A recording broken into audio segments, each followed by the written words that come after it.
ఎస్తేరు గ్రంథము 2వ అధ్యాయము 12వ వచనం మాత్రమే చదువు. 6 మాసములు గోపాలసం పరిగణిస్తుంది, 6 మాసములు సుగంధ వర్గములతోను, స్త్రీల పరిమళ క్రియలతోనైన మరి వేరు పదార్థములతో స్త్రీలు పరిమళ క్రియలు గురించి రాజులకు పోవాలి. 12 మాసములైన తరువాత రాజైన అహష్వేరోషుడు ఒకటి వెళ్ళుటకు ఒక్కొక్క చిన్నదానికి వంతు వచ్చినప్పుడు ఒక్కొక్క చిన్నది రాజు వద్దకు ఆ విధంగా పోవచ్చున్నది. చాలండి, ప్రార్థన చేసుకున్నాం. మమ్మల్ని తిరిగా ప్రేమించిన మాటని నీ వాక్యము గ్రహించుకోవడానికి, ధ్యానం చేయడానికి మేము తగం. మంటి పురుగులను 7 లోకాలకు అవతల ఉన్నటువంటి నీ యొక్క నామమును స్మరించడానికి కూడా మేము తగం. అయినను మంటి రూపంలో ఉన్న మమ్ములను మహిమ రూపంలోకి మార్చడానికి ఎంతో ప్రయాసపడి మా మాటల ద్వారా, మా చూపుల ద్వారా, మా క్రియల ద్వారా, మా నడక ద్వారా, మా పడక ద్వారా, మా సమస్తము ద్వారా నాయన చేసిన పాపం అంతటిని శుద్ధి చేయడానికి నీ శరీర రక్తాలు మాకు ఇచ్చివేసిన దేవునికి నమస్కారం. అయ్యా, ఇంకా ఎన్ని పాఠాలను నేర్చుకుని, ఇంకా ఎన్ని శుద్ధులు పొంది మేము మహిమ వేగానికి నాయన ఎక్కగలమో, నాయన నీ ఉండేటువంటి ఆ ఉన్నత లోకానికి వెళ్ళగలము మాకు తెలియజేసి మహిమ పొందుమని, అయోగ్యురాలైన నన్ను అవతలికి నెట్టివేసి నీకు ఇష్టమైన మాటలు అయ్యా నీ బిడలమైన మాతో దయతో మాట్లాడమని వచ్చి వేసిన యేసయ్య అతి పరిశుద్ధమైన నామములో ఎంతో వినయంతో వేడుకొని ప్రార్థిస్తూ నాము తండ్రి. ఈ దినము మన వాక్య భాగం ఏంటంటే, మరొకసారి చదువుకుంటే మంచిదేమో. 6 మాసములు గోపరస తైలముతోను, 6 మాసములు సుగంధ వర్గములతోను, స్త్రీల పరిమళ క్రియలతోనైన మరి వేరు పదార్థములతోను స్త్రీలు పరిమళ క్రియలు ముగించి రాజు వద్దకు పోవారు. 12 మాసములైన తర్వాత రాజైన అహష్వేరోషుని వద్దకు వెళ్ళుటకు ఒక్కొక్క చిన్నదానికి వంతు వచ్చినప్పుడు ఒక్కొక్క చిన్నది రాజు వద్దకు ఆ విధంగా పోవచ్చింది. ఈ దినము మన పాఠ్యాంశం ఏంటంటే, రాకడలో ఎగిరి వెళ్ళేటువంటి పెండ్లి కుమార్తె ఆచరించవలసిన స్నానములు. మనం ప్రతిదినము కూడా స్నానం చేస్తాం, మంచినీళ్ళు వాడతాం, మరి మామూలుగా గ్రౌండ్ వాటర్ వాడతాం, రకరకాలు అంటే శుద్ధి చేయబడి వాడతారు, మురికి నీళ్ళు వాడతారు. అదేమంటే ఆ నీళ్ళే మాకు దొరుకుతాయండి మా ఊళ్ళో అంటారు పల్లెటూరులో. కానీ ఇక్కడ ఒక ముఖ్యమైన విషయం మనం జ్ఞాపకం చేసుకోవలసి ఉన్నది ఏంటంటే, రాకడలో ఎగిరి వెళ్ళాలి అంటే ఏమి స్నానం చేయాలి, ఎలా శుద్ధిని ఉండాలి. దానికి ముందు మనం చూసినట్లయితే ఆ ఎస్తేరు గ్రంథం మీరు చదవనక్కర్లేదు, దాని ఆ విషయం నేను చెప్తాను. దాని భావము ఏంటంటే, ఒక రాజుగారు ఉన్నాడట. హిందూ దేశం కూడా అందులో ఉంది, మన ఇండియా కూడా ఉంది. అక్కడి నుంచి కూషు దేశము వరకు ఉన్నటువంటి 127 సంస్థానాలు పరిపాలించినటువంటి ఒక రాజుగారు ఉన్నారు. ఆ రాజుగారి పేరేంటంటే అహష్వేరోషు రాజుగారు. ఆ అహష్వేరోషు రాజుగారి యొక్క భార్య అయిన వష్టి అట రాజుగారి మాట వినలేదట. అందువలన రాణి వాసం నుండి తొలగించబడి వేరొక రాణి కావాలి కనుక వేరొక రాణి కొరకు వెతకే ప్రయత్నంలో ఇదిగో ఈ సిద్ధపాటు అవసరమైంది. ఏ సిద్ధపాటు అట? ఇప్పుడు మళ్ళీ మనం చదువుకున్నాం. 6 నెలలేమో గోపరసం వెరీ, 6 నెలలేమో సుగంధ వర్గము. మళ్ళా అది కాకుండా స్త్రీల పరిమళ క్రియల కొరకైన మరి వేరు పదార్థములతో స్త్రీలు పరిమళ క్రియలు ముగించి రాజు వద్దకు పోవాలి. సరే,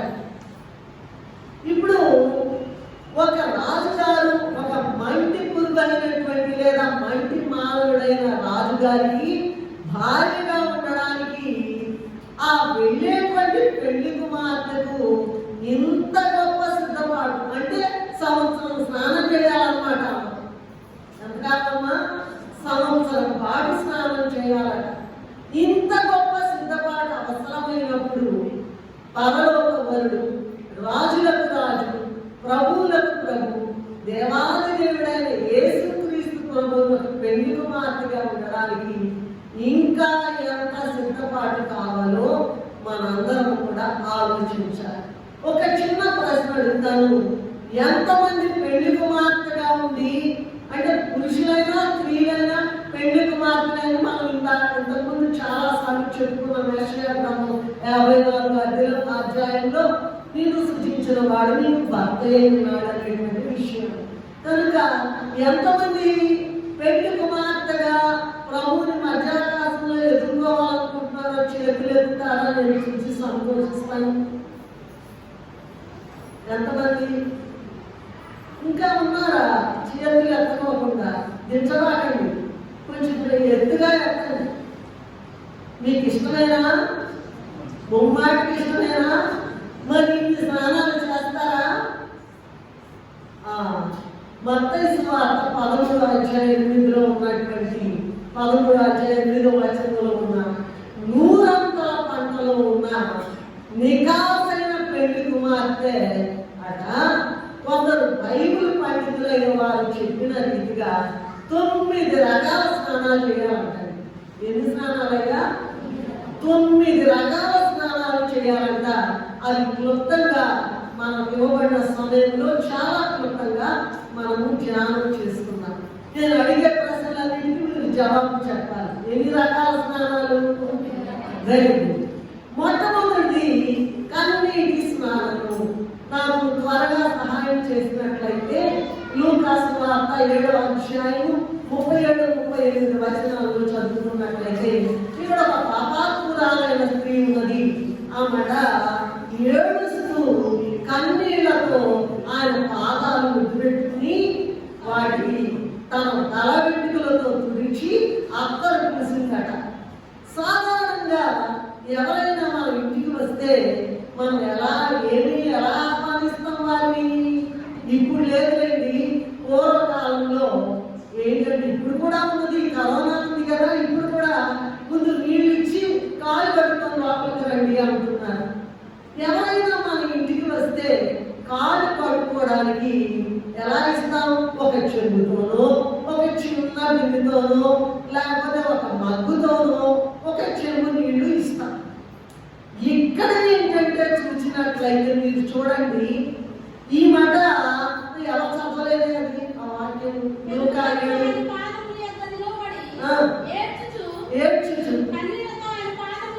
కన్నీళ్లతో ఆయన పాదములు తడిపి తల వెంట్రుకలతో తుడిచి ముద్దు పెట్టుకుని అత్తరు పూసిందట. ఎలా కడిగిందంట ఈమె? యేసు ప్రభు యొక్క పాదాలు ఎలా కడిగిందంట? కన్నీళ్లతో కడిగిందట.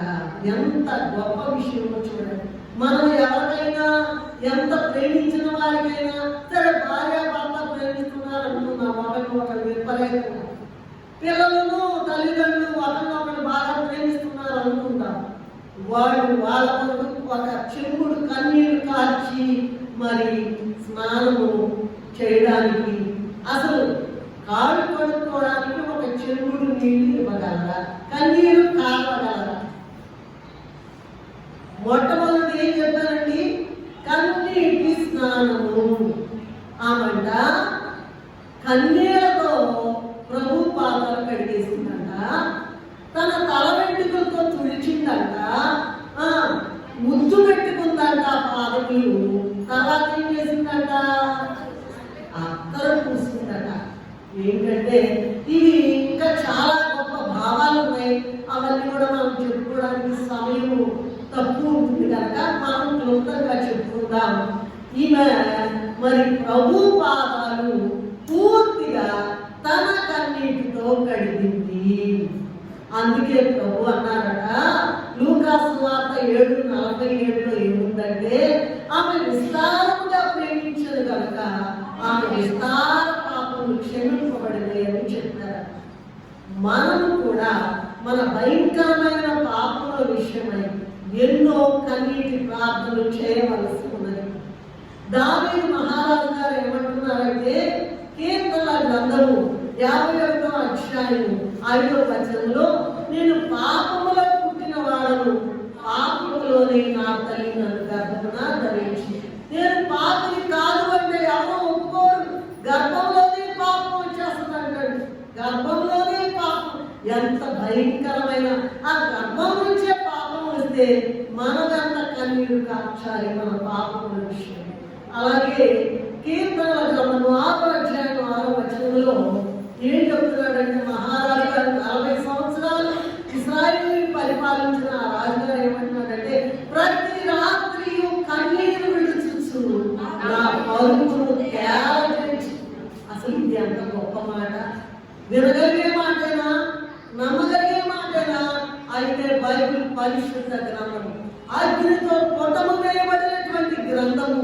ఈ గ్రంథంలో రాస్తారండి, ప్రభు అయిన పరిశుద్ధాత్మ తండ్రి త్రిత్వదేవుడు వచ్చి అగ్ని పొటము వేయబడినటువంటి మాటలు ఇందులో రాయించారు. ఆ మాటలు 40 సంవత్సరాలు పరిపాలించిన రాజుగారు ఏమంటాడంటే, ప్రతి రాత్రి కన్నీరు విడుస్తూ ఆయన పండుకునే పరుపంట చెప్పండి తేల చేయించున్నాడంట. అసలు ఏమన్నా ఎక్కుతుందా మనకి చెవుల్లోకి ఈ మాట? మనం ఎంత కన్నీరు కార్చాలండి! అసలు రాకడలో ఎగిరి వెళ్ళాలంటే మాట కాదు, తేరగాలేదు పరలోకము. మరి ఇంకొక మాట అన్నారు దావీదు మహారాజు గారు, కీర్తనలు 42:3లో చూసినట్లయితే, రాత్రి పగలు నా కన్నీరు నా అన్నపానములాయను అని చెప్పారు. ఏంటంట? రాత్రి పగలు ఆయన అన్నము నీళ్లు ఏంటంట? ఏమా అన్నము, మధ్యాహ్నం అన్నం ఏంటి? కన్నీళ్ళేనంట. సాయంత్రం రాత్రికి ఏంటి? నువ్వెంత కన్నీరు కాదుస్తున్నావు. నేను కూడా వెళ్ళాలి వెళ్ళాలి అని చందలు కొట్టుకోవడం కాదు, కానీ ప్రభు సన్నిధిలో కన్నీటి స్నానం అనేటువంటిది చాలా అవసరము. అది చేస్తారా చేతులు ఎత్తున వాళ్ళందరూ? నేనున్నానా దాంట్లో, నేను చేస్తున్నానా లేదా అని నేను పరిశీలించుకోవాలి. కనుక రాకడలో ఎగిరి వెళ్ళాలంటే మొట్టమొదటిది కన్నీటి స్నానం. రెండవది చూసినట్లయితే రక్త స్నానము. ఆదికాండ గ్రంథము 49వ అధ్యాయము 11వ వచనంలో చూసినట్లయితే, త్వరగా చదవాలి, నేను చెప్పగానే చదవాలి. ఆదికాండ గ్రంథము 49వ అధ్యాయము 11వ వచనం చదవండి త్వరగా. ద్రాక్షవల్లికి తన గాడిదను, ఉత్తమ ద్రాక్షవల్లికి తన గాడిద పిల్లను కట్టి, ద్రాక్ష రసములో తన బట్టలను, ద్రాక్షల రక్తములో తన వస్త్రమును గుదుకును. ఈ మాట ఏంటంటే, యూదా గోత్ర సింహమైన యేసు ప్రభు ద్రాక్షవల్లి కన్నా, ఆ ద్రాక్షవల్లి ఆయనే, మనమేమో తీగలన్నమాట. ఆ ద్రాక్షవల్లికి తన గాడిదను, ఉత్తమ ద్రాక్షవల్లికి తన గాడిద పిల్లను కట్టి, ద్రాక్ష రసంలో తన బట్టలను, ద్రాక్ష రక్తములో తన వస్త్రములను గుదుకును. ఇక్కడ ఒక డౌట్ వచ్చింది. ఆయన వస్త్రాలు ఉతుక్కోవడం ఏంటండి? ఆయన వస్త్రాలు శుద్ధి చేసుకోవడం ఏంటండి? సైనికుల అధిపతి యెహోవా పరిశుద్ధుడు పరిశుద్ధుడు పరిశుద్ధుడు సర్వలోకము ఆయన మహిమతో నిండినదని కోటాను కోట్ల దేవదూతలు, 4 జీవులు, 24 పెద్దలు, ఎంతో మంది పరిశుద్ధులు ఉంటే, ఆయన ఉతుక్కోవడం అంటే తన జనాంగమైన యూదా జనాంగము. అదే జనాంగము యూదులు ఆయన్ని మరి గుర్తించకుండా చంపివేసినప్పుడు, ఇదిగో మన ఓటు అన్యులకు అవకాశం ఇచ్చాడు. కనుక యూదా జనాంగమైన వారి వస్త్రములు, అన్యులైన మన వస్త్రములు కూడా ఆయన రక్తములో ఉతుకుతాడట.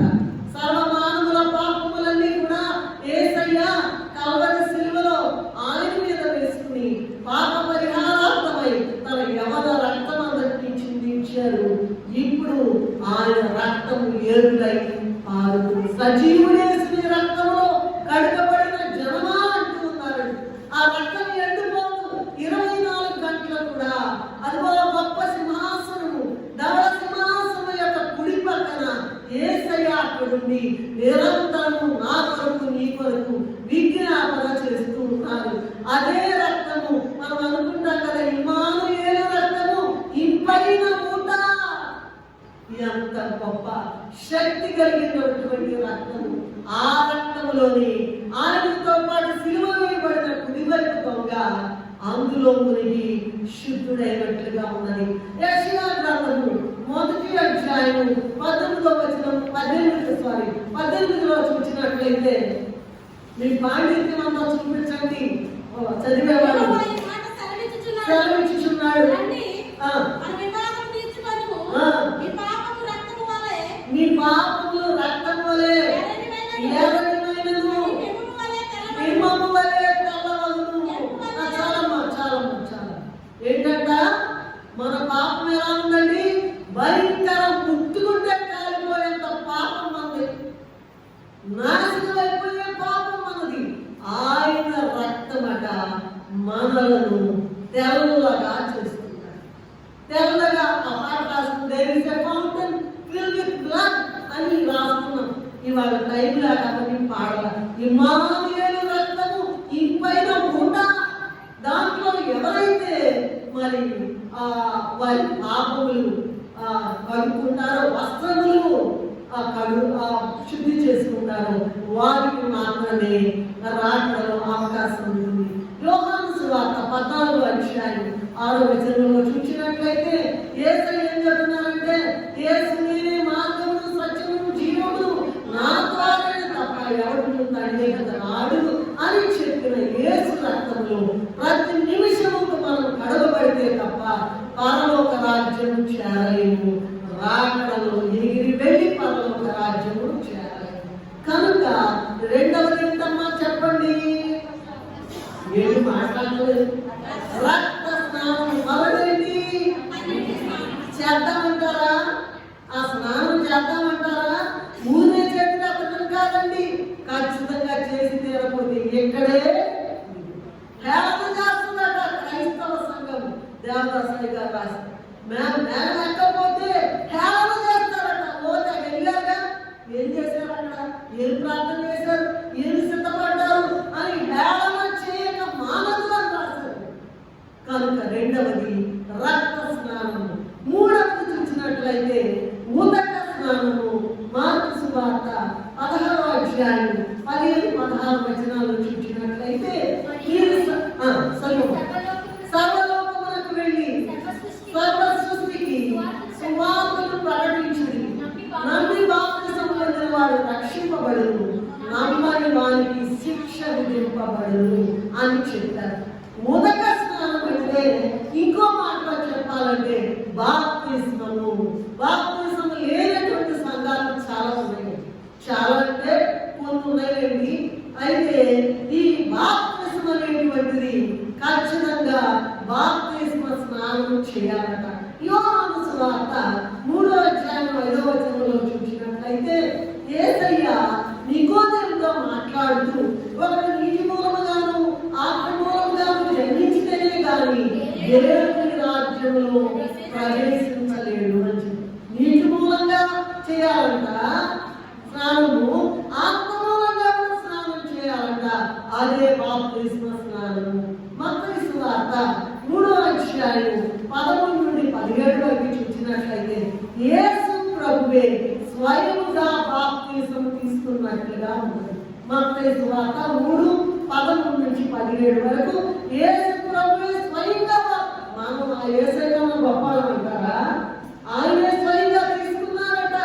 ఇంకా యోహాను సువార్త 3వ అధ్యాయం 22లోను 4వ అధ్యాయం 1వ వచనంలో ఉంటే చూసినట్లయితే యేసయ్య స్వయముగా బాప్తిసం కూడా ఇచ్చారు. అంటే ప్రతి క్రైస్తవుడు కూడా పరలోక రాజ్యంలో చేరడానికి బాప్తిస్మము తీసుకోవాలి. ఇదే ఉదక స్నానము. కన్నీటి స్నానము, రక్త స్నానము, ఉదక స్నానము అంటే బాప్తిస్మ స్నానం.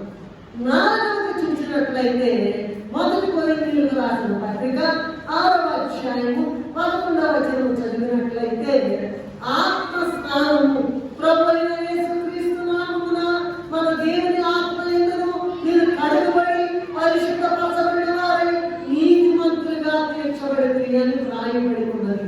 మత్తయి సువార్త 3వ అధ్యాయము 11-12 వచనాలలో బాప్తిసం ఇచ్చి యోహాను, నేను నేలలో మీకు బాప్తిసం ఇస్తూ ఉన్నాను, అయితే నా వెనుక వచ్చేవాడు నాకంటే శక్తిమంతుడు, ఆయన చెప్పులు బయటకైనను నేను పాత్రుడను కాను, ఆయన పరిశుద్ధాత్మలోను అగ్నితోను మీకు బాప్తిసం ఇచ్చిందని చెప్పారు. మనుషులని 3 రకాలుగా వశంలో ఉంటారండి. ఎన్ని రకాలమ్మా? 3 రకాలు. ఒకటేమో శరీర వశంలో ఉంటారు. శరీరం ఎక్కడికి అక్కడికి, ఎక్కడికి వెళ్ళాలంటే అక్కడికి, ఏ పని చేయాలంటే ఆ పని చేయండి. రెండవది లోక వశంలో ఉంటారట. లోకం ఏం చెప్తే అది చేస్తారట. మూడవది సాతాను వశం. అయితే పరిశుద్ధాత్మ బాప్తిసం పొందిన వారు, అంటే ఆత్మ స్నానం చేసిన వారు పరిశుద్ధాత్మ వశంలో ఉంటారు. అట్లాంటి ఉదాహరణలు చాలా ఉన్నాయి బైబిల్ గ్రంథంలో. నేను ఒక లిస్ట్ చెప్తాను. లూకాసు వార్త 2వ అధ్యాయం 26లో సుమియోను గారు, ఎహెజ్కేలు గ్రంథము 37వ అధ్యాయం 1వ వచనంలో ఎహెజ్కేలు గారు, అలాగే అపోస్తల కార్యము 2:4 అక్కడ ఉన్న వారందరూ, అలాగే లూకాసు వార్త 1వ అధ్యాయం 41లో ఎలిజబెత్ గారు, అలాగే అపోస్తల కార్యము 7వ అధ్యాయం 55వ వచనంలో స్టెఫెన్ గారు, అలాగే ప్రకటన గ్రంథము 1వ అధ్యాయం 10వ వచనంలో యోహాను గారట ప్రభువు దినమందు ఆత్మవశుడై ఉన్నారట. కనుక 4వది ఏంటంటే ఆత్మ స్నానం అనేటువంటిది లేకపోతే, పరిశుద్ధాత్మ వశములో మనం ఉండకపోతే పెండ్లి కుమార్తెల వరుసలోకి ఎవరు కూడా రాలేదు, మేఘము ఎక్కలేదు. కనుక 4వది ఆత్మ స్నానము. 5వది చూసినట్లయితే నేను కొంచెం స్పీడ్గా వెళ్తూ ఉన్నాను, దయచేసి అర్థం చేసుకోండి. అగ్ని స్నానము. మత్తయి సువార్త 3వ అధ్యాయము 11వ వచనంలో చూసినట్లయితే బాప్తిసం ఇచ్చుచున్నాను, అయితే నా వెనుక వచ్చుచున్నవాడు నాకంటే శక్తిమంతుడు, ఆయన చెప్పులు మోయుటకైనను నేను పాత్రుడను కాను, ఆయన పరిశుద్ధాత్మతోను అగ్నితోను మీకు బాప్తిసం. అగ్ని స్నానం అండి. ఎన్నోదమ్మా ఇది? 5వది అగ్ని స్నానము. అపోస్తల కార్యము 2వ అధ్యాయం 1 నుంచి చూసినట్లయితే పెంతెకోస్తు పండుగ దినము వచ్చినప్పుడు అందరూ ఒక చోట కూడి ఉండిరి. అప్పుడు వేగముగా వీచు బలమైన గాలి వంటి ఒక ధ్వని ఆకాశం నుండి అకస్మాత్తుగా వారు కూర్చుని ఉండిన ఇల్లంతయు నిండెను. మరియు అగ్ని జ్వాలల వంటి నాలుకలు విభాగింపబడినట్టుగా వారికి కనబడి వారిలో ఒక్కొక్కరి మీద రాగా అందరూ పరిశుద్ధాత్మతో నిండిన వారై ఆ ఆత్మ వారికి వాక్శక్తిని అనుగ్రహించిన కొలది ఆంగ్ల భాషలతో మాటలాడసాగింది. ఎంత గొప్ప విషయమో చూడండి, ఎంత గొప్ప అనుభవమో చూడండి. పరలోకం నుండి పరిశుద్ధాత్మ అగ్ని అట పావుల రూపంలో మనం పాడు మనలో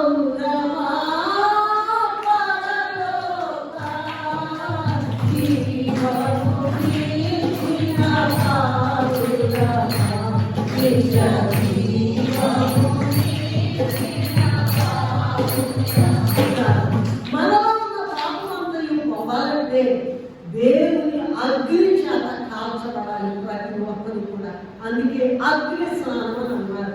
ఎబ్రీ పత్రిక 12వ అధ్యాయం 29లో చూసినట్లయితే ఏదైనా మన దేవుడు దహించిన అగ్ని అయి ఉన్నాడని వ్రాయబడి ఉన్నది. దానియేలు గ్రంథము 3వ అధ్యాయం 25వ వచనంలో షద్రక్ మేషక్ అబేద్నెగో అను వారు అగ్ని గుండంలో వేయబడ్డారు. ప్రభువుని స్తుతించొద్దు, ఆయన ప్రార్థించొద్దు, మా బంగారు ప్రతిమకి మొక్కండి అన్నప్పుడు వీళ్ళు ఏమన్నారంటే, మాకు ఏమి మాకు అక్కర్లేదు, మీరు మమ్మల్ని చంపినా సరే మా దేవుడు రక్షించడం సమర్థుడు, ఒకవేళ రక్షించకపోయినా సరే మేము మాత్రం ఈ ప్రతిమకు మొక్కము అని అన్నారు. అయితే ఇక్కడ ఈ షడ్రక్ మేషక్ వారు అగ్నిగుండంలో వేయబడినా కూడా దహించు అగ్ని అయిన దేవుడు వారితో ఉన్నాడు కనుక ఈ భూలోక అగ్ని వారిని ఏమీ చేయలేక. ఏంటంటే ఇంతకన్నా ఎన్నో లక్షల కోట్ల రెట్లు అగ్నిట ప్రభు. అంత గొప్ప అగ్ని ఇదిగో వీళ్ళు వేసిన 7 రకాలు 7 అంతర్గతాన్ని పెంచినా కూడా అగ్నిని వాళ్ళకు పడవేయడానికి ఆ అగ్ని వాళ్ళని కూడా చేయలేకపోయింది.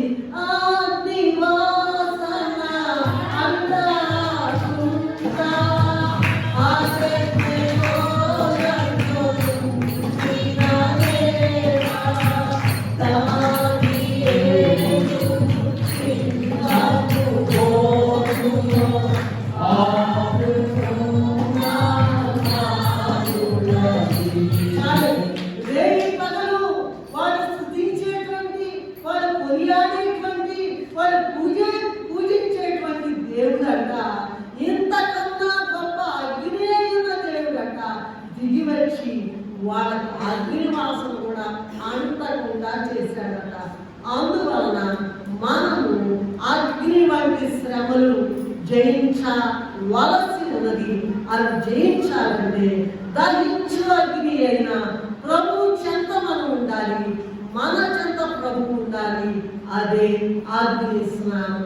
ఏదొచ్చినా మనం ఏం చేయలేదు, అందుకే అగ్ని స్నానము అని అన్నారు. ఇది ఎన్నో అంటారు? 5. ఓకే. 6వది ఏంటంటే శ్రమల స్నానము. అపోస్తుల కార్యగ్రంథము 14వ అధ్యాయము 22వ వచనంలో చూసినట్లయితే అపోస్తులుడైన పౌలు శిష్యుల మనసులను దృఢపరిచి విశ్వాసమందు నిలకడగా ఉండవలనని అనేక శ్రమలు అనుభవించి దేవుని రాజ్యంలో ప్రవేశింపవలనని వారిని హెచ్చరించారు. ఏం చేయాలంటన్నా?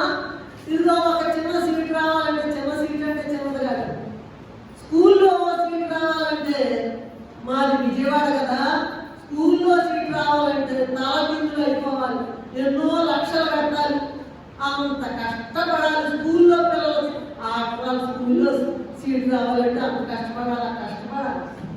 మరి ఇదిగో బీటెక్ చదువుతున్నారు, ఎంబీబీఎస్ చదువుతున్నారు, మరి ఇంకా చెప్పండి గ్రూప్ 1 రాస్తున్నారు, సివిల్ సర్వీసులు రాస్తున్నారు, అన్నీ రాస్తున్నారు.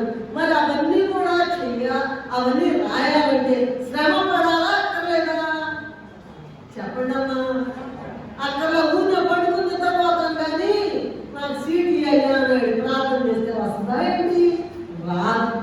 కనుక ఇదిగో మరి దైవజనుడైనటువంటి దేవదాసయ్య గారు మానవుడు శ్రమను పొందక దైవ మానవుడు కాలేడా, శ్రమల మార్గమే విమల మార్గమట అని చెప్పారు. అంతేకాదు శ్రమల ప్రకారం శ్రమలే హారం, శ్రమలాత్మకు శృంగారం, శ్రమల వల్లనే సకల స్వనీతి సమసిపోవును కనుక మనం శ్రమల వెంటే సంతోషించమని చెప్పారు. అలాగే అపోస్తుల కార్యము గ్రంథము 16వ అధ్యాయం 25వ వచనంలో వీళ్ళట పౌలు శీలలట వాళ్ళని గాయపరిచి యేసు ప్రభు నామమును ప్రకటించొద్దని చెప్పి వాళ్ళని కొట్టి రక్తాలు కారుతుంటే వారిని చెరసాలలో వేశారట. అర్ధరాత్రి వేళట వాళ్ళు ఏం చేశారట? పాటలు పాడుచు ప్రార్థించుచు సంతోషించారట. ఎక్కడికక్కడ మొత్తం కూడా చెరసాల తలుపులు బద్దలైపోయి అంట. వాళ్ళు ఎక్కడికి కదలలేదు. ఎంత శక్తి ఉన్నదో గమనించారు, ఎంత శక్తి ఉన్నదో. ఇది ఏం స్నానం అమ్మా? శ్రమల స్నానం. 2వ కొరింథీయులకు రాసిన పత్రిక 4వ అధ్యాయం 16వ వచనంలో చూసినట్లయితే 16 నుండి 18 వరకు చూసినట్లయితే కావున మేము అధైర్యపడము, మా బాహ్య పురుషుడు కృషిస్తున్నాను, ఆంతరిక పురుషుడు దినదినము నూతనపరచబడుతున్నాడని చెప్పారు. కనుక క్షణమాత్రం ఉండే మా చులకని శ్రమ మా కొరకు అంతకంతకు ఎక్కువగా నిత్యమైన మహిమ భారము కలుగు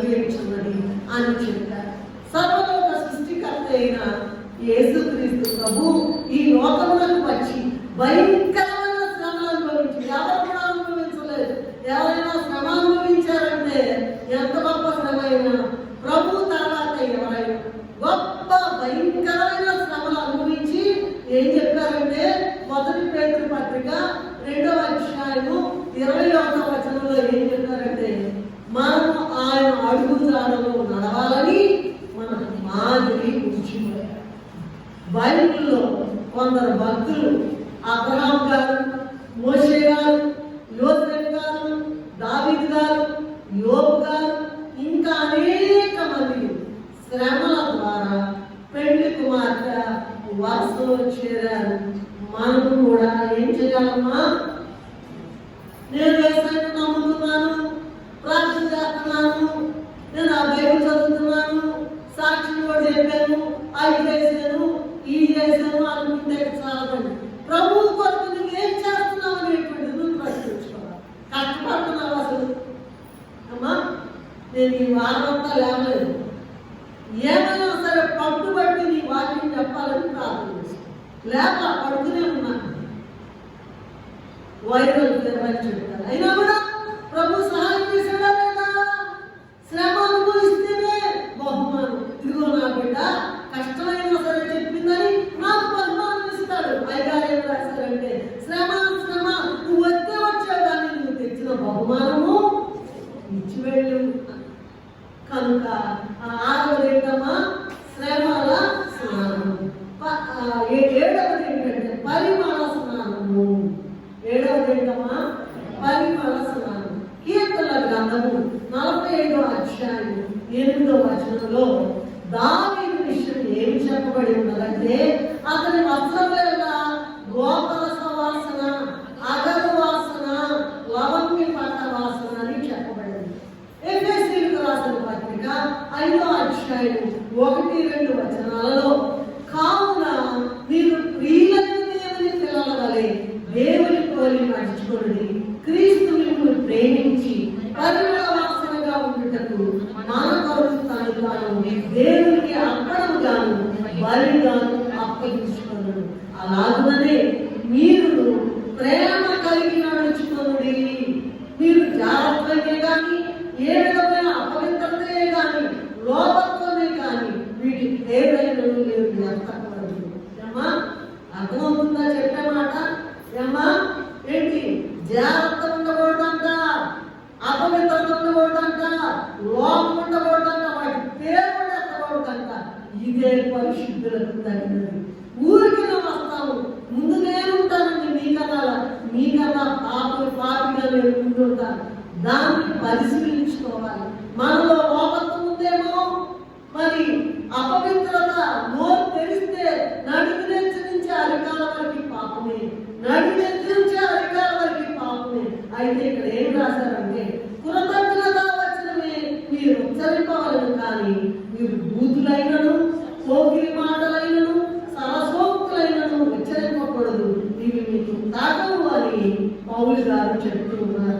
కనుక పైన చెప్పబడిన దుర్గుణములన్నింటినీ కూడా విడిచిపెట్టి దేవుని కలిగి ఉన్నదే పరిమళ స్నానం. అలాగే 2 కొరింథీయులకు రాసిన పత్రిక 2వ అధ్యాయం 14వ వచనంలో చూసినట్లయితే మా ద్వారా ప్రతి స్థలమందును క్రీస్తును గురించిన జ్ఞానము సువాసన కనబరుచు ఆయన యందు మమ్మల్ని ఎల్లప్పుడూ విజయోత్సవంతో ఊరేగించుతున్న దేవునికి స్తోత్రం. చూడండి, క్రీస్తును పట్టుకుని నడవండి, పరిమళ వాసన, గొప్ప పరిమళ వాసన వస్తుందట. మేము దేవునికి క్రీస్తు సువాసన ఉన్నాము అని పౌలు గారు చెప్తూ ఉన్నారండి. అలాగే పరమగీత గ్రంథము 1వ అధ్యాయము 12వ వచనంలో ఇక్కడ ఏమని చెప్తున్నారంటే రాజు విందునకు కూర్చుండి ఉండగా నా పరిమళ తైలపు సువాసన వ్యాపించను అని సొలొమోను గారు చెప్తూ ఉన్నారు. అలాగే పరమగీతము 4వ అధ్యాయం 11వ వచనంలో ప్రాణేశ్వరి నీ వస్త్రముల సువాసన నీ వస్త్రముల సువాసన లెబానోను సువాసన వలె ఉన్నది అని ప్రభు చెప్తూ ఉన్నారు. కనుక మనము బూతులు కానీ పోతిరి మాటలు కానీ వాళ్ళ మీద వీళ్ళు వేల మీద వాళ్ళు పితిలు ఎలాగా మనుషులు వసతి చేసుకోవడం అదంతా మీకు అనవసరం అండి. దేవుని పట్టుకుని పోయండి, దేవుని సిలువ పోయండి, అదే పరిమళము. ఇంకా ఇంకో మాట చెప్తాను నేను ఇక్కడ. మనము పరిమళం పుట్టించేటువంటి ప్రేమ, కృతజ్ఞత, సువార్త, సజీవ యాగము, విశ్వాస యాగము, స్తుతి యాగము, పరిశుద్ధత, కానుక మొదలగు పరిమళ సువాసనలు ప్రభువుకి వ్యాపించేటట్టు చూసుకోవాలి. ఇదే పరిమళ స్నానం. మనలో ఒక్కసారి పరిశీలించుకుందాం. మరి పరిమళ వాసన వస్తుందా, నా నోరు తెరిస్తే పంపు పడుతుందా అని నన్ను నేను పరిశీలించుకుంటాను. వెంటనే తప్పు మాట మాట్లాడితే అయ్యా నా పాపము క్షమించమని చెప్పుకుంటాను. అలాగే మనం కూడా మనలో పరిమళ వాసన వస్తుందా, దుర్వాసన వస్తుందా అనే విషయాలను ప్రతి ఒక్కరిని కూడా పరిశీలించుకోవాలి. లేకపోతే పెళ్లి కుమార్తెగా సిద్ధపడి రాకడలో ఎగిరి వెళ్ళలేము. కనుక 7వది పరిమళ స్నానం. ఎన్ని స్నానాలు అని చెప్పాను? 9 స్నానాలు. అంతే స్పీడ్గా పరిగెత్తుతుంది. టైం చాలేదు. మరి సంస్కారం ఉంది కదా మనకి ఇవాళ. 8వది ఏంటంటే సముద్ర స్నానము. ప్రకటన గ్రంథము 5వ అధ్యాయము 2వ వచనంలో చూసినట్లయితే, మరియు అగ్నితో కలిసి ఉన్న స్ఫటికపు సముద్రం వంటిది ఒకటి నేను చూచితిని. ఆ క్రూర మృగమునకును దాని ప్రతిమకును దాని పేరు గల సంఖ్యకును లోబడక వాటిని జయించిన వారు దేవుని వీణలు గలవారై ఆ స్ఫటిక సముద్రం వద్ద నిలిచి ఉండట చూచితిని అని ఉన్నదండి. ఈ స్ఫటిక సముద్ర స్నానం అండి. ఎనిమిదోది ఏంటమ్మా? సముద్ర స్నానం. ఈ స్ఫటిక సముద్రం అంటే ఏంటి అని చూసినట్లయితే, ఈ స్ఫటిక సముద్రంలోనట వినాలి, జాగ్రత్తగా వినాలి వినాలి వినాలి. దేవాది దేవుడు, కుమారుడైన దేవుడు, పరిశుద్ధాత్మ దేవుడు, 4 జీవులు, 24 పెద్దలు, కెరూబులు, సెరూపులు, కోటాను కోట్ల దేవదూతలు మొదలగు వారు ఏమి చేస్తుంది, ఎక్కడ కూర్చుంది, పరలోకంలో ఏ కార్యక్రమము ఎలా జరుగుతుంది, ఎప్పుడు జరుగుతుంది మొదలగు విషయాలన్నీ కూడా ఇక్కడ ఈ స్ఫటిక సముద్రం అంటే గాజులాగా ఉంటుందంట. ఎట్లా ఉంటుందమ్మా? గాజులాగా. గాజులో నుంచి చూడొచ్చు మనం. చూడొచ్చా లేదా? చూడొచ్చు. అక్కడ ఇక్కడ ఏం జరుగుతుంది, ఎవరెక్కడ కూర్చున్నారు, ఏం చేస్తున్నారు, ఎంతమంది కెరూబులు, కోటాను కోట్ల దేవదూతలు ఏం చేస్తున్నారు, ఎక్కడున్నారు, ఏం మాట్లాడుతున్నారు, ఏం కార్యక్రమం జరుగుతుందని ఇదిగో అక్కడ మొత్తం కనబడుతుందట. పెళ్లి కుమార్తెగా సిద్ధపడి ప్రతి వారు కూడా ఈ స్ఫటిక సముద్ర స్నానం చేయాలి. దీన్ని గాజు సముద్రం అని కూడా కొంతమంది భక్తులైన వారు రాశారు. అయితే ఒక కండిషన్ ఉంది ఇక్కడ, జాగ్రత్తగా చూడాలి. అయితే మనం చదువుకున్న వాక్యంలో ఒక కండిషన్ ఉంది. ఏంటంటే ఈ స్ఫటిక సముద్రంలోనంట స్నానం చేసేటప్పుడంట క్రూర మృగం అంట, క్రూర మృగమైన సాతానంట వీళ్ళని అడ్డగిస్తున్నారు. ఏంటి మీరు ఎక్కడ చేస్తున్నారు, ఎలాంటి ఎలాంటి ఎలాంటి ఇక స్నానం చేయడానికి అది గొప్ప యుద్ధమైంది. ఆ స్నానం చేయడాన్ని అడ్డగిస్తే వీళ్ళంతా దాని ప్రతిమకు కానీ దాని సంఖ్యకు కానీ లోబడక దానిని జయించి దేవుని వేడలు కలిగి ఇందులో స్నానం చేస్తారట. ఇదే సముద్ర స్నానం. ఏంటంట? మొత్తం కనపడుతుందంట. ఇంకా ఉందేమో, ఇంకా దుర్మార్గతలో ఉందేమో అని కనబడతా ఉంటుందట. అందులో ఆ సముద్ర స్నానము చేయాలట. స్ఫటిక సముద్ర స్నానం చేయాలి. చివరిది ఏంటంటే ప్రభు రక్త స్నానము. 2వది రక్త స్నానం అని చెప్పుకున్నాం కదా, మరి రిపీట్ చేస్తారేంటి అని అనుకోవచ్చు మీరు. అది కాదండి. ఆ ప్రకటన గ్రంథము 5వ అధ్యాయము 9 వచనాలు 9-10 వచనాలు చదివినట్లయితే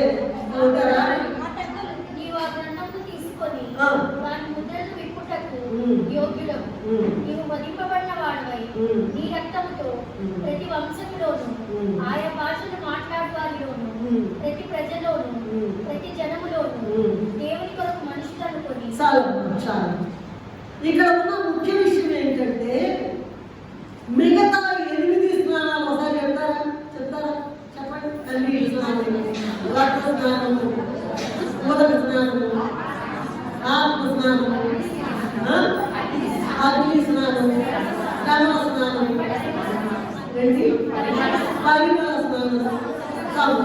చివరిది ఏంటంటే ప్రభు రక్త స్నానం. మనం తెలుసుకోవాల్సిన ముఖ్య అంశం ఏంటంటే, ఇక్కడ ముఖ్య విషయం ఏంటంటే, 8 స్నానాలు చేసినా కూడా మనం బాగా మునిపోవడం కదా, దుర్మార్గులు కదా, నడిని నుంచి అరికాల వరకు పాపమే కదా, కడిగి కడిగి కడిగి ఒక పద్యం ఉందండి. ఎలుక తోలు తెచ్చి అందాక ఉతికిన నలుపు నలిపే కానీ తెలుపు రాదు. ఎలుకన్నా అన్యాయం. మనం 8 స్నానాలు చేసినా పాపం పోదన్నమాట. అయితే ఇక్కడ పెళ్లి కుమార్తెలోనంట 8 స్నానాలు చేసినా కూడా ఇంకా కొంత అశుభ్రత, పాపం మిగిలి ఉంటుందంట. పరలోక ద్వారం తెరువబడి తన మహిమ సౌధములో పెళ్లి కుమార్తె ప్రవేశించాలంటే చివరిసారిగా గొర్రె పిల్ల రక్తములో స్నానం ఆచరించాలట. అందుకే మరి ప్రకటన గ్రంథము 5వ అధ్యాయము 9-10 వచనాల్లో ఏముందంటే, ఆ పెద్దలు నీవు ఆ గ్రంథమును తీసుకుని దానికి ముద్రలు విప్పుటకు యోగ్యుడవు, నీవు ఆ గ్రంథమును యోగ్యుడవు, నీవు వధింపబడిన వాడవై అయ్యా మా కొరకు నీ రక్తం ఇచ్చా. భయంకరంగా ఇదిగో ఆయన కొట్టారా, ముళ్ళ కిరీటం పెట్టారా, పిడిగుద్దులు గుద్దారా, ఆయన శరీరం అంతా కూడా పిండబడింది. ఇదిగో గానుగులో పడిన ద్రాక్షారసములాగా ఆయన రక్తములాగా కారుతున్నది. ఆ శరీరము పిండి చేయబడినటువంటి అదే మనము తీసుకునేటువంటి ఆయన శరీరము, ఆయన రక్తం. కనుక నీవేనయ్యా, ఇంకెవరు లేరయ్యా, ఇంత గొప్ప త్యాగం చేసిన వారు ఎవరు లేరని చెప్పి వాళ్ళంట ఇదిగో ఆయా భాషలు మాట్లాడిన వారిలోను, ప్రతి ప్రజలోను, ప్రతి వంశములోను, ప్రతి జనములోను దేవుని కొరకు మనుష్యులను కొని మా దేవునికి ఒక రాజ్యము గాను యాజకులను గాను చేసింది కనుక వారి భూలోకమందు ఏలుదురని కొత్త పాట పాడు. భూలోకమందు వచ్చేస్తుందంట పెళ్లి కుమార్తె, నూతన ఏలుషాలే దిగి వచ్చుచున్నది, పెళ్లి కుమార్తెమాయే మహిమతో. వాళ్ళు వచ్చేస్తారంటండి, అక్కడి నుంచి వచ్చేస్తారంట. అందుకే ప్రకటన గ్రంథము 5వ అధ్యాయం 6వ వచనములో ఏమని రాయబడిందంటే, మరియు సింహాసనములకు ఆ 4 జీవులకు మధ్య వధించబడినట్లుండిన గొర్రె పిల్ల ఇంకా ఇంకా ఇంకా రక్తం కారుస్తూనే ఉందట. వధించబడినట్లుండిన గొర్రె పిల్ల 2021 సంవత్సరాలు దాటి 22 సంవత్సరంలో ఉన్నాను. ఇంకా నువ్వు రక్తము, మనం పాపం చేయగానే రక్తం పట్టు పడుతుందంట. అక్కడ అబద్ధాలు, బూతులు మాట్లాడటం, పోకిరి మాటలు, ఏది చేసినా అక్రమాంత మనలో ఉంటాడు. మందిరానికి రాము, బయటికి రాము, సాక్ష్యం చెప్పము, పాటలు పాడాలంటే ముందుకు రాదు. ఇదంతా కూడా ఏంటంటే ఆయన యొక్క రక్తమట, సజీవుడేసిన రక్తము. అది వధించబడినట్లుండిన గొర్రె పిల్ల అయిన ప్రభు రక్తములో మనం స్నానం చేయాలని తెలుస్తున్నది. అందుకే అప్పుడు మాత్రమే పెళ్లి కుమార్తె అంతస్తు, పెళ్లి కుమార్తె సింహాసనము దొరుకుతుందట. ఈ స్నానములన్నీ కూడా ఆచరించడానికి యోవేలు గ్రంథములో ఒక్క వచనం చూపించి నేను ముగించేస్తున్నాను. యోవేలు గ్రంథము 2వ అధ్యాయము 16వ వచనం ఎవరైనా చదువుతారా? త్వరగా. యోవేలు గ్రంథము 2వ అధ్యాయం 16వ వచనం.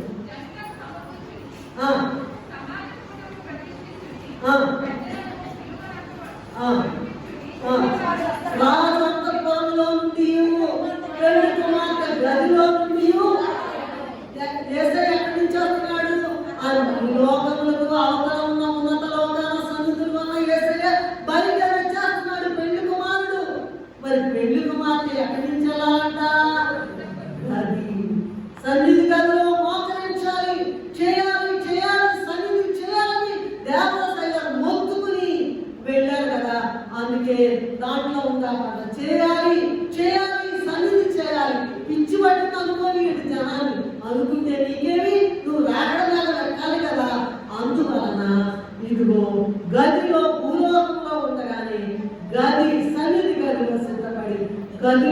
రావాలి.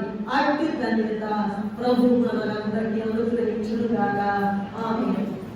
మమ్మల్ని మిగిలిగా ప్రేమించిన ప్రభు మీకు నమస్కారం అయినా నేర్చుకోదాము అయ్యా. అయోగ్యురాలైన నన్ను బలహీనతలో నుండి మీరే కనికరించి నాయన నీ మహిమకు వాడుకున్నాను. నాకు అర్హత లేదు లేదు లేదు 100 సార్లు 1000 సార్లు కోట్ల సార్లు అర్హత లేదు, అయినా కూడా వాడుకున్నాను. చేతులేదు నమస్కరిస్తూ ఉన్నాను అయ్యా. మమ్మల్ని అందరినీ కూడా ఆ 9 స్నానాలు చేసి ఎలాగైనా నీ మహిమ మేఘించున్నది మా కొరకు ఇదిగో ఈ మర్మాలు తెలియజేసిన యేసయ్య ఆది పరిశుద్ధ నామములో వినయముతో నమస్కరించి వేడుకుంటున్నాము తండ్రి.